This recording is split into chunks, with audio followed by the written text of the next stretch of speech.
నమస్తే. ఆంధ్రప్రదేశ్ రాజకీయాలు క్షణక్షణం మలుపులు తిరుగుతూనే ఉన్నాయి. భారతీయ జనతా పార్టీతో తెలుగుదేశం జనసేన పొత్తు, ఇది ఇప్పుడు ప్రధానంగా ఏపీలో వినిపిస్తున్నటువంటి మాట. దీనికి సంబంధించి ఇప్పటికే ఒక క్లారిటీ వచ్చేసింది అని భారతీయ జనతా పార్టీ అలాగే తెలుగుదేశం పార్టీలో విస్తృత స్థాయిలో చర్చ జరుగుతుంది. దానికి ప్రధాన కారణం తెలుగుదేశం పార్టీ అధినేత మాజీ ముఖ్యమంత్రి నారా చంద్రబాబు నాయుడు గారు ఢిల్లీ వెళ్ళి వారి అభ్యర్థన మేరకు వారితో చర్చలు జరిపారు. దీనికి సంబంధించి ఎలాంటి చర్చలు జరిగాయి, పొత్తు విషయంలో ఏం జరిగింది అనేది బయటికి రానప్పటికీ ఒక రకమైనటువంటి శాంతియుతంగా అలాగే స్నేహపూర్వకమైనటువంటి వాతావరణంలో పొత్తుల అంశంపై చర్చ జరిగిందని రాజకీయ వర్గాల్లో వినిపిస్తోంది. ఇట్లాంటి క్రమంలో భారతీయ జనతా పార్టీతో తెలుగుదేశం పార్టీ ముఖ్యంగా జనసేన పొత్తు పెట్టుకుని ముందుకు వెళ్తే ఎలాంటి విజయావకాశాలు ఉంటాయి అనేది ఇక్కడ ప్రధాన చర్చగా మారింది. ఎందుకంటే భారతీయ జనతా పార్టీతో జనసేన ఇప్పటికే పొత్తులో ఉంది, ఎన్డీఏలో ఉంది. ఇలాంటి తరుణంలో గతంలో ఎన్డీఏని విభేదించి బయటకు వచ్చినటువంటి తెలుగుదేశం పార్టీ మళ్ళీ ఇప్పుడు పొత్తు పెట్టుకుంటే ఈ రెండు పార్టీలకు ఎలాంటి కలిసి వచ్చే అంశంగా మారుతుంది పొత్తు అనేది ఇక్కడ కీలకంగా మారింది. దీనికి సంబంధించి ఆయా రకాలుగా అభిప్రాయాలు వ్యక్తమవుతున్నాయి. ముఖ్యంగా ఆంధ్రప్రదేశ్ రాష్ట్ర ప్రజలకు విభజన హామీల అమలు విషయంలో భారతీయ జనతా పార్టీ ప్రజలను మోసం చేసింది. ఏవైతే వాగ్దానాలు చేశారో వాటిని ఫుల్ఫిల్ చేయటంలో అంతంత మాత్రంగానే వ్యవహరించింది. కాబట్టి ఇలాంటి తరుణంలో కేంద్రం నుంచి ఒక రకమైనటువంటి హామీ రాకుండా పొత్తు పెట్టుకుంటే రెండు పార్టీలకు తీవ్రమైనటువంటి నష్టం కలుగుతుంది. అది వైఎస్ఆర్సీపీకి కలిసొచ్చే అంశంగా మారుతుంది అనేది ఒక భావన అయితే, మరొక భావన ఇంకొక రకంగా వినిపిస్తుంది. ముఖ్యంగా వైఎస్ఆర్సీపీకి మేలు చేకూర్చే విధంగానే తెలుగుదేశం పార్టీ జనసేనతో భారతీయ జనతా పార్టీ పొత్తుకు ప్రయత్నం చేస్తుంది అనేది ఒక రకమైనటువంటి వాదనగా వినిపిస్తుంది. ఇలాంటి తరుణంలో భారతీయ జనతా పార్టీ పెద్దలతో అధిష్టానం ఇప్పటికే చర్చలు జరిపింది. ఏం చేస్తే బాగుంటుంది, ఎలా ముందుకు వెళ్దాం, ఈ నెల 17వ తేదీన ఆంధ్రప్రదేశ్ భారతీయ జనతా పార్టీకి సంబంధించినటువంటి పెద్దలందరినీ ఢిల్లీకి రావాలని కాల్ వచ్చింది.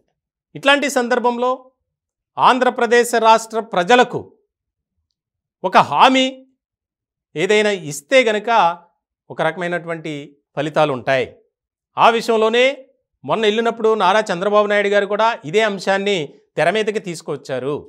అందుకే పొత్తు విషయాలపై ఎక్కడా కూడా ఎవరూ మాట్లాడలేదు అనేది కూడా వినిపిస్తుంది. ఇట్లాంటి క్రమంలో చాలా కీలకంగా మారినటువంటి పరిణామంగా ఇది చూడాలి. భారతీయ జనతా పార్టీలో మాత్రం మేము పొత్తు పెట్టుకున్నాం, 3 పార్టీలు కలిసే వెళ్తాం, మాకు 9 పార్లమెంటు స్థానాలు 25 అసెంబ్లీ స్థానాలు కేటాయించమని కోరాం, దానికి నారా చంద్రబాబు నాయుడు గారు ఓకే అన్నారు అనేది వినిపిస్తుంది. కానీ తెలుగుదేశం పార్టీ నుంచి మాత్రం ఎలాంటి అభిప్రాయం బయటికి రాల. ఎందుకంటే ఆయన అంత ఈజీగా ఒప్పుకోరు అనేది కూడా వినిపిస్తుంది. ఎందుకంటే ఇప్పటికే రాష్ట్రంలో పరిస్థితి అగమ్య గోచరంగా ఉంది. అటు రాష్ట్రాభివృద్ధి అంశంలో కానీ అలాగే రాజకీయ పరంగా కానీ. ఆంధ్రప్రదేశ్ రాజధాని ఏది అంటే క్వశ్చన్ మార్క్. ఇట్లాంటి సందర్భంలో భారతీయ జనతా పార్టీతో పొత్తు పెట్టుకుంటే మనకి ఏ విధంగా ఉంటుంది అనేది ఇప్పటికే తెలుగుదేశం పార్టీలో ఉన్నటువంటి అగ్ర నాయకుల సలహాలు సూచనలు తీసుకున్నారు నారా చంద్రబాబు నాయుడు. ఎందుకంటే జనసేనతో ఎలాగూ పొత్తులో ఉన్నారు కాబట్టి తెలంగాణ ఎన్నికల్లో కలిసి పోటీ చేశారు. ఇలాంటి తరుణంలో ఆంధ్రప్రదేశ్ రాజకీయాలకు సంబంధించి ఒక చాలా ఇది కీలకంగా మారేటువంటి అంశంగా మనం చూడాలి. పొత్తు పెట్టుకునే సమయంలో కేంద్రం నుంచి, ఎందుకంటే భారతీయ జనతా పార్టీ కేంద్రంలో అధికారంలో ఉంది కాబట్టి ఏదో ఒక కీలకమైనటువంటి ప్రకటన చేస్తే అది పాజిటివ్గా మారబోతుంది రాజకీయంగా, లేదా తీవ్రమైనటువంటి నష్టం చేకూరే విధంగా ఉంటుంది అనేది కూడా రాజకీయ విశ్లేషకులు చెప్తున్నటువంటి మాట. ఇట్లాంటి క్రమంలో మరి ఏ విధంగా దీన్ని సాల్వ్ చేస్తారనేది ఇక్కడ కీలకమైనటువంటి అంశం. ఒకవేళ కేంద్రం తరపున రాష్ట్రానికి ఒక రకమైనటువంటి హామీ కానీ ఏదైనా అప్పటికప్పుడు ఒక ప్రకటన చేస్తే పొత్తులో భాగంగా 3 పార్టీలు కలిసి ముందుకు వెళ్తే ఖచ్చితంగా అధికారాన్ని కైవసం చేసుకోవచ్చు. ఇప్పుడున్న పరిస్థితుల్లో భారతీయ జనతా పార్టీకి ఒక్క సీటు కూడా వచ్చే పరిస్థితి లేదు. మరి ఇలాంటి తరుణంలో ఏ విధంగా రాజకీయాలు మారబోతున్నాయి, తెలుగుదేశం పార్టీ అధినేత నారా చంద్రబాబు నాయుడు గారు ఏ విధమైనటువంటి నిర్ణయం తీసుకుంటారు అనేది కీలకంగా మారింది.